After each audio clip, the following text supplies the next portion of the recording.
Well, for more on this, I'm joined by former aide to the UK government, Emerali, who's here in London. Leon, good to talk to you. Let's look at the messaging of all this, if we may, for the beginning. We're seeing, particularly with organisations like Just Stop Oil, divided response as to the effectiveness of climate protests, how the public feel about it, and so on.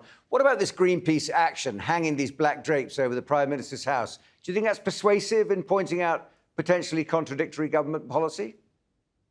I don't think it's persuasive at all, actually. I think, if anything, it's the opposite. I think a lot of people are looking at this as an intrusion on the personal life of a politician. And, you can argue, of course, that the issue of the climate is so urgent that there are no actions that are beyond the pale. But I think a lot of moderate voters in the middle of the political spectrum in the UK are looking at this and feeling a little bit uncomfortable that the Prime Minister, who, yes, is a public servant, but is still entitled to having a private life and safety and security and so forth that you would expect at your own home. So I do think this type of direct action is not necessarily conducive to getting people on board with the climate debate, and especially when it means costing people in their pockets. And I think that's one of the reasons why the government have changed their tone a little bit when it comes to the environment, because people are saying, well, hang on a minute. Yes, I don't want the environment to go down the drain, but also I'm struggling at the moment to keep up with my mortgage payments, to keep up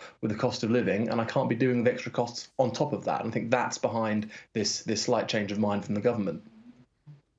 But these are the fine lines that politicians are going to have to walk, surely, for the next 10, 20, 50 years. They're going to have to deal with the difficulties facing people and deal with the difficulties facing our environment. Rishi Sunak at the moment sticking to the crucial dates of 2030 for petrol and diesel and 2050 for net zero on the one hand, and boosting fossil fuel independence for the UK on the other. Is he being clear about this balancing act to the public?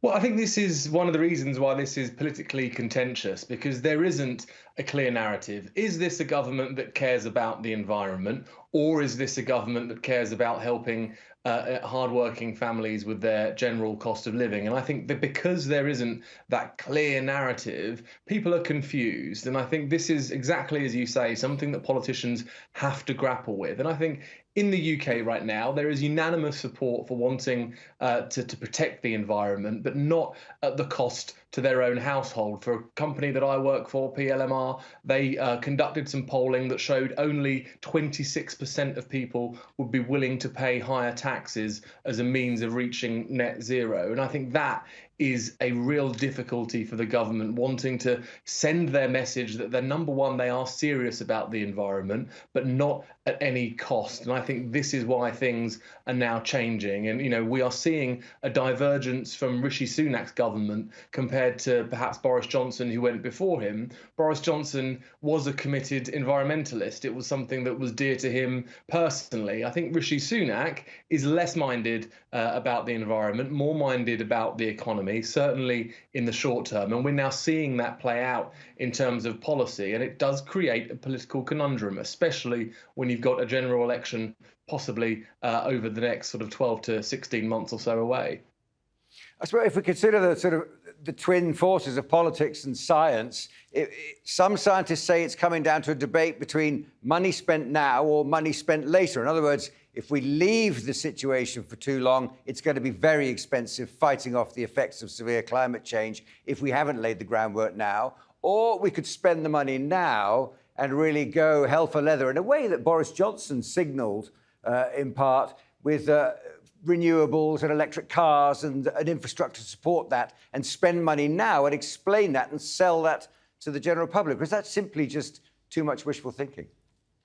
I think it's not wishful thinking, but I think the situation has changed. I think this was a pre-pandemic world when Boris Johnson made those commitments. And now we're obviously looking at a very different outlook after the pandemic, worldwide inflation, worldwide economic pressures that have perhaps focused the minds of politicians on the near term rather than looking at that long term. And it has to be said, the UK is above and beyond a lot of international counterparts on this type of thing. When you look at the 2030 ban on combustion engine vehicles, that's 5 years ahead of what the European Union have set out, 5 years ahead of what the United States have set out. So the UK is ahead of the pack, as it were. And I think there will be calls from a lot of people in industry as well as just ordinary voters saying that let's continue those commitments, but let's get in line with our international partners rather than jumping the gun and going ahead. And I think that is something that Rishi Sunak is going to have to consider and contend with